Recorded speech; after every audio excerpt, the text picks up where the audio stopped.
Francis had an idea that Rusty James would have an out-of-body experience where he would then float around the neighborhood and go into sort of a dream state. I had a different idea of what that would be. My idea what it would be like, it would be much more shocking and short and brief.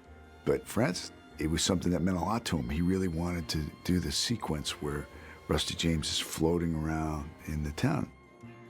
And I ended up spending a lot of time on a crane floating around over downtown Tulsa, Oklahoma.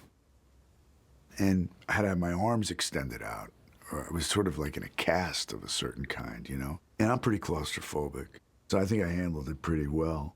I couldn't even smoke a cigarette. Like, one of the crew members would have to come over and put the cigarette in my mouth. And thank God I gave that up, you know? When Matt Dillon was bravely and open-heartedly willing as an artist to be tied to the contraption that made it appear as though he was flying.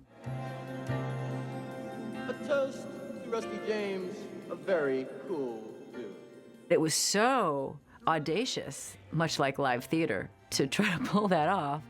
And I think it was the most successful part in a way because it asks the audience to experience kind of poetry in the middle of a movie that's trying to express what a book gives. And a book can give something very easily with a sentence, not necessarily so easily in a film.